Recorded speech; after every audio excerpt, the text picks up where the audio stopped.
कोई भी सपना साकार करने के लिए सबसे जरूरी है सही कोच का होना। चुनिए एजुकेशन राइज को और करें अपने CBSE board class 10th and 12th का सपना साकार। Download the app now. Hello बच्चों, मोस्ट वेलकम। आज की इस क्लास में हम करेंगे अर्धवार्षिक परीक्षा 2023 के लिए हमारा पॉलिटिकल साइंस का एक मॉडल पेपर अपन देखने वाले हैं। इस मॉडल पेपर में हम कंप्लीट जो पैटर्न है बोर्ड का उसके अकॉर्डिंग इस पेपर को करेंगे, जिसमें ऑब्जेक्टिव टाइप के क्वेश्चन आंसर्स भी आपको मिलेंगे। साथ ही साथ आपको मिलेंगे बच्चों इसमें अति लघुत्रात्मक, लघुत्रात्मक, निबंधात्मक सभी प्रकार के प्रश्न उत्तर हम करेंगे। तो ये हमारा पॉलिटिकल साइंस का जो मॉडल पेपर है, इसमें हमने आप देखेंगे कि जो बोर्ड का जो पैटर्न है उस पैटर्न के अकॉर्डिंग 3.25 घंटे का टाइमिंग रहेगा, पूर्णांक 80 नंबर का रहेगा। इसी को ध्यान में रखते हुए आपका जो पैटर्न है उस पैटर्न के अकॉर्डिंग हम इस कंप्लीट पेपर को करने वाले हैं। तो सबसे पहले रहेगा हमारा खंड अ, और खंड अ में जो है आपके वो आएंगे खंड अ जो है इसमें आपके ऑब्जेक्टिव टाइप के जो क्वेश्चंस आएंगे, बहुविकल्पात्मक जो प्रश्न आएंगे, वो प्रश्न हम इसमें करने वाले हैं। तो देखो, पहला प्रश्न आपके सामने लिखा हुआ है, ऑप्शंस लिखे हुए हैं, इसमें से राइट ऑप्शन कौन सा है और उसके बारे में जो जानकारी है वो यहाँ पे नीचे लिखी हुई है, जो कि मैं आपको कंप्लीट बताऊंगा। और ये PDF भी मैं आपको बताऊंगा, हमारा जो ऐप है वहां पे आपको मिलेगी। मैं आगे आपको इसके बारे में बताता हूँ। तो देखो, पहला प्रश्न है कि निम्नलिखित प्रश्नों के उत्तर का सही विकल्प चयन करके उत्तर पुस्तिका में लिखिए। आपको इसी टाइप से एग्जाम पेपर में मिलेगा। अब वहां पे जो उत्तर पुस्तिका में जब हम लिखते हैं ना, तो आप टेबल बना करके भी आंसर लिख सकते हो। एक तरीके से जैसे ऐसे टेबल बनती है, आप ऐसे भी ऑब्जेक्टिव टाइप के क्वेश्चन आंसर कर सकते हो। यहाँ पे आपका रहेगा प्रश्न संख्या ऊपर लगाएंगे आप। जैसे मान लो फर्स्ट है तो फर्स्ट का अ है, अब क्वेश्चन नंबर 2 है, क्वेश्चन नंबर 3, 4, ये तो क्वेश्चन नंबर हो जाते हैं। इसके बाद अ हो गया, ब हो गया, है ना, अ हो गया। जो आंसर राइट है वो आपको ऐसे लिखना है। एक तरीका तो ये है। दूसरा तरीका मैं बता देता हूँ कि दूसरे तरीके से आप ये से लिख सकते हैं। यहाँ पे लिखेंगे प्रश्न संख्या और यहाँ पे लिखेंगे उसका उत्तर। तो जैसे प्रश्न संख्या मान लो पहला है, तो पहले का अ राइट है तो आपने अ लिख दिया। और अ राइट में जैसे कि मान लो अ है ना, EV रामास्वामी नायकर, तो आप यहाँ पे लिखेंगे अ में इसका पूरा ऐसे EV रामास्वामी नायकर, तो ये हो गया। फिर आपको लिखना है दूसरा प्रश्न, दूसरे का फॉर एग्जांपल जैसे ब राइट है तो ब राइट है, और ब में जो आंसर क्या है वो आपको यहाँ लिखना है।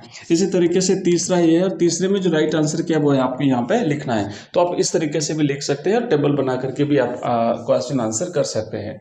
चलिए, अब हम करेंगे, पहला प्रश्न लिखा हुआ है कि निम्न में से किसे पेरियार के नाम से जाना जाता है। 4 ऑप्शन है हमारे पास। पहला है EV रामास्वामी नायकर, अन्ना दुरे, जयललिता और तारा सिंह। तो इस प्रश्न का सही जवाब है ऑप्शन अ, EV रामास्वामी नायकर को पेरियार के नाम से जाना जाता है।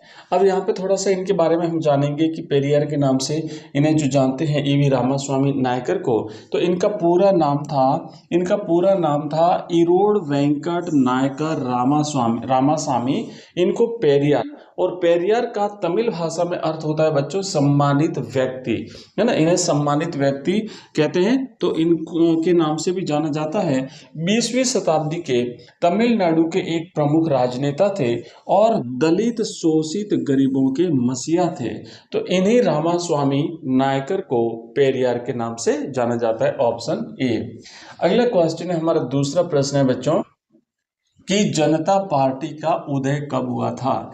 तो देखो, यहाँ पे ऑप्शन लिखे हुए हैं 1980 में, ऑप्शन ब है 1998, ऑप्शन सी है 1999 और ऑप्शन द है 1997। तो सही आंसर रहेगा 1977 में।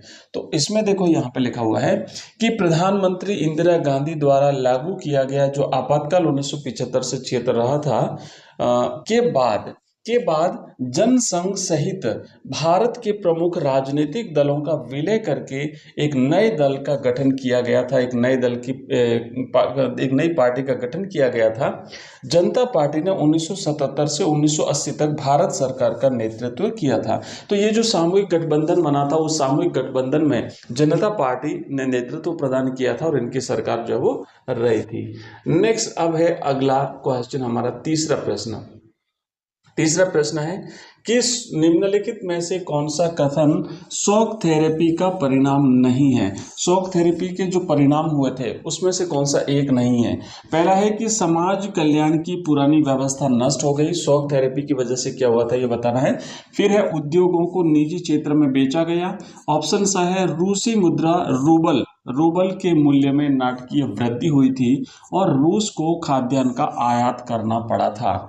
तो चार में से सही जवाब है ऑप्शन सा, रूसी मुद्रा रूबल के मूल्य में नाटकीय वृद्धि हुई थी, वृद्धि नहीं हुई थी। ठीक है, वृद्धि नहीं हुई थी, बिल्कुल भी वृद्धि नहीं हुई थी। तो ये कथन गलत है, ऑप्शन सी जो है ये हमारा गलत है, बाकी सही है। समाज कल्याण की पुरानी जो व्यवस्था थी वो नष्ट हो गई थी, उद्योगों को निजी क्षेत्र में बेच दिया गया था और रूस को खाद्यान्न का आयात करना पड़ा था। रूस की पूरी जो अर्थव्यवस्था थी वो तहस नहस हो चुकी थी और ये जो है ना कि उसकी मुद्रा में नाटकीय वृद्धि बिल्कुल भी नहीं हुई थी। तो हमारा ये राइट आंसर रहेगा। इसी तरीके से अगला है बच्चों, चौथा प्रश्न है कि लौह अयस्क का विशाल भंडार स्थित है, कहाँ पर स्थित है? उड़ीसा में, पंजाब में, केरल में या उत्तर प्रदेश में? तो बच्चों सही जवाब रहेगा ऑप्शन अ, लौह अयस्क का विशाल भंडार जो है ये उड़ीसा में स्थित है, सही जवाब रहेगा ऑप्शन अ। अब देखो यहाँ पे हमने कुछ इसके बारे में एक्स्ट्रा जानकारी यहाँ पे दी है, आपके एग्जाम में काम आएगी, आपको जरूर याद करनी चाहिए कि लौह अयस्क जो है इसके 50% भंडार भारत के झारखंड राज्य के सिंहभूमि जिले और उड़ीसा राज्य के क्योंझर, बोनाईगढ़ और मयूरभंज क्षेत्रों में पाए जाते हैं। ये क्षेत्र लौह अयस्क के लिए विश्व का सबसे बड़ा और संपन्न क्षेत्र है। तो भारत का झारखंड और उड़ीसा दो राज्य लौह जो अयस्क है उसके विशाल भंडार यहाँ पर उपस्थित है। नेक्स्ट है अगला प्रश्न, पांचवा प्रश्न है, पंचशील के सिद्धांत किसके द्वारा घोषित किए गए थे? ऑप्शन एक है नेहरू के द्वारा, दो है लाल बहादुर शास्त्री, तीन है राजीव गांधी और चार है अटल बिहारी वाजपेयी। तो आपको याद होगा बच्चों 1954 में ये पंचशील का जो समझौता हुआ था ये पंचशील समझौता हुआ था। तो ये समझौता जो है वो भारत और चीन है ना, भारत और चीन के बीच में हुआ था, भारत और चीन के मध्य हुआ था और इसमें भारत इंडिया चाइना भाई भाई, भारत चीन भाई भाई करके नारा लगा था। लेकिन जो यहाँ पे उस समय नेहरू जी थे, अपने देश के प्रधानमंत्री थे और फिर उसके बाद फिर क्या हुआ कि 1962 में चीन ने भारत पर आक्रमण कर दिया था। उसके बाद फिर ये समझौता जो है वो भारतीय समझौते कि भाई हमने समझौता कर रखा है और हिंदी चीनी भाई भाई का नारा दिया हुआ है, तो ये वो भरोसे में रह गया और उधर चीन ने जो है वो भारत पर आक्रमण कर दिया था 1962 में। ये समझौता जो है वो भारत और चीन के बीच में हुआ था। नेक्स्ट आगे बढ़ते हैं। अगला हमारा प्रश्न है, अगला बच्चों छठा प्रश्न है कि भारत में योजना आयोग की स्थापना कब हुई थी? अभी फिलहाल तो योजना आयोग के स्थान पर जो है वो नीति आयोग बन चुका है ना, नीति आयोग बन चुका है, नीति आयोग। लेकिन प्रश्न ये है कि योजना आयोग की स्थापना कब हुई थी? तो देश जब आज़ाद हुआ तो देश की आज़ादी के बाद देश के विकास के लिए एक प्लानिंग कमीशन बनाया था, उसकी स्थापना आपको बताना है 50 में हुई थी, 55 में, 15 में या 1915 में या 2015 में?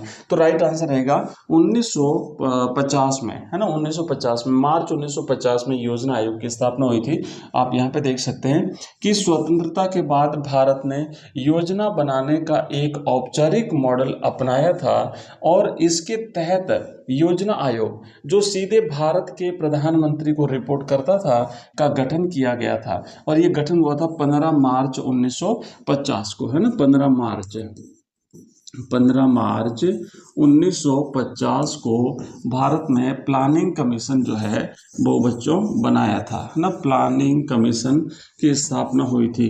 तो ये जो प्लानिंग कमीशन बनाया था इसमें उस समय जो प्रधानमंत्री भारत इसके जो अध्यक्ष रहते थे, तो उस समय नेहरू जी प्रधानमंत्री थे, तो नेहरू जी की अध्यक्षता में इसका गठन जो है वो किया गया था और अब उसके बाद जो है वो इसको भारत सरकार ने समाप्त कर दिया है और इसके स्थान पर नीति आयोग की स्थापना की गई है। अगला क्वेश्चन है हमारा, नेक्स्ट